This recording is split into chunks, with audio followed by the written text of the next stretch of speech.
Well, great. You may have already answered this question, but do you have any suggestions for people to implement to keep themselves motivated in the field of sales?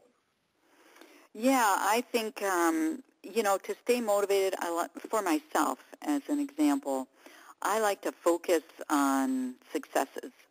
If I start thinking about some of the great things I, in my mind anyway, I feel I've accomplished in my career, the things that have made me proud, the things that have helped other people, have benefited my community, whatever it might be, it kind of puts me in that good place of feeling happy, feeling worthwhile, which motivates me. And again, everybody gets motivated too by different thoughts, different feelings around different people, different situations. So it's important to know, what is it that motivates us? I know what motivates me. And so when I need a little boost, I just start focusing on the things in the area and the people that motivate me the most.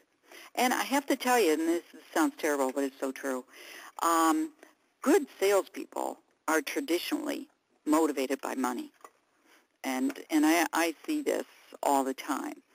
When people are motivated by money, they are willing to work harder, to try harder, to get outside the box, to get a little uncomfortable with where they are, because they know that there's a pot of gold at the end of that rainbow.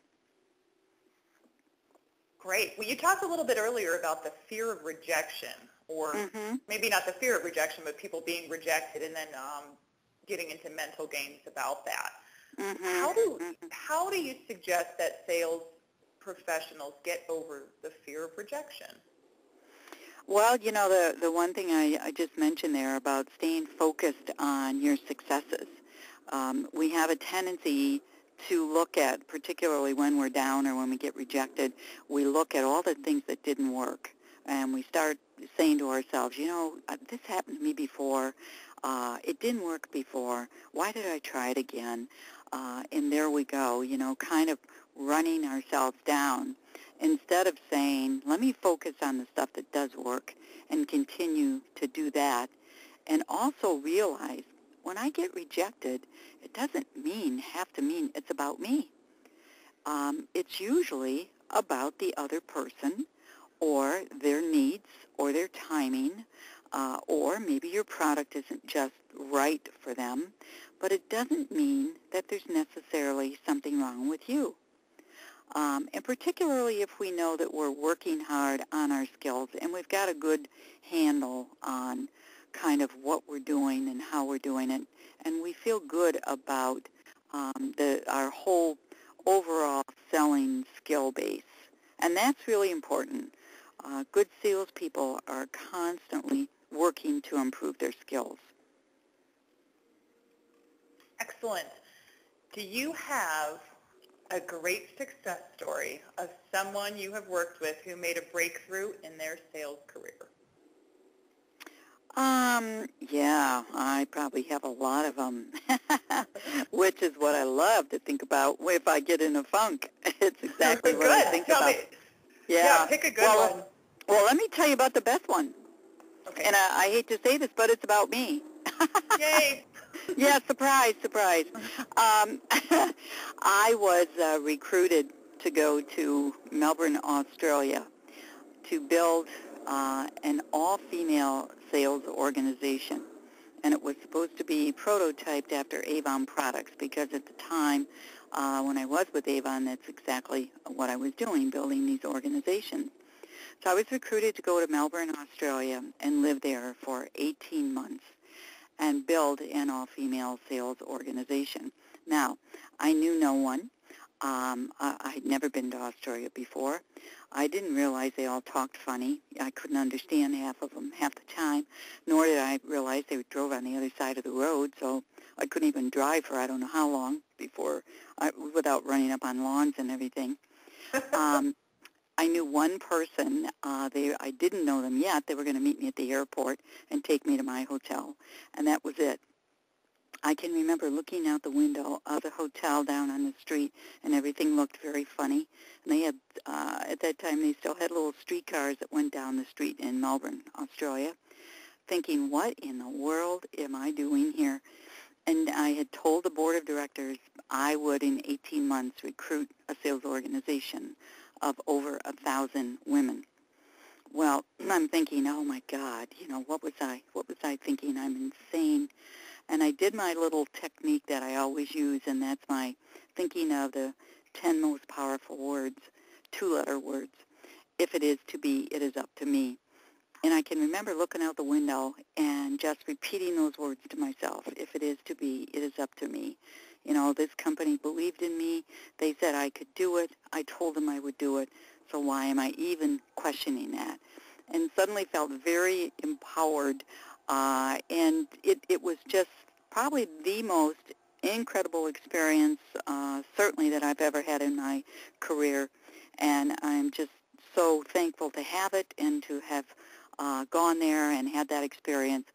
And over the 18 months, we recruited over 1,200 women and built a company there in Melbourne, Australia. So it was just very exciting. I can still see faces, see people, see accomplishments that they had. And these were women that maybe had never done anything, never been outside the home, certainly never sold anything, and found out, wow, I can do this. I got skills. I can sell things. This is very exciting. So that had to be definitely the highlight of my whole career.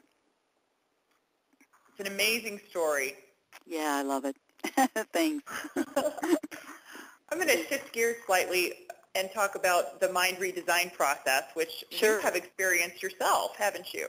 I sure have, a number of times. And what has that done for your sales career? Well, I have used it a number of times because, like I said, we all get in a funk. And if I just felt that I was in a funk and not really reaching as much as or as high as I should be to accomplish certain things, I knew that there had to be something stopping me. What was stopping me? Why was I not reaching and doing what I know I'm capable of doing? And that's when, I would utilize the mind redesign and the processing part of that. And it's always just been incredible, Amy, for me to find that within ourselves we have these limiting beliefs that just stop us from moving forward. And we don't know why necessarily. They're there. They're experiences, something that's happened to us in the past. And for some reason it creeps in at different times. But when it creeps in, it does stop us from moving forward. So to identify that belief, go through the process and identify it, remove it, and replace it with a positive belief is just an incredible experience. And you never know what's going to happen. It's the darndest thing, because when I experienced the Mind Redesign program, at the time we identify the belief and replace it with a positive one, I don't really feel anything. Some people really feel it. They kind of feel it through their body. I don't really feel anything. It's just like, okay, now let's see what happens. And sure enough, maybe it's a day later, maybe it's a week later, whatever, all of a sudden I find myself in a place where whatever it was I was trying to accomplish or do or move beyond, I'm there. It's just happening. If I was focused on the fact I wanted to go after larger corporate clients, but was stopping myself from doing that, all of a sudden I find myself talking to a larger corporate client or pursuing a larger corporate client and don't even think about it. So it happens to me subtly, and then it's like, boom, it kind of hits me over the head, like, look what you're doing. You've moved past that old belief. So it's absolutely, it's incredible, incredible experience. And it does work in different people in different ways. So yeah. It's fun to hear how it manifests for you. Mm-hmm. Yeah, absolutely. And I know in talking to other people, many people who have experienced this, everybody says the same thing. They're all different in how they experience it. And that's just one of the things that makes it so fascinating, too.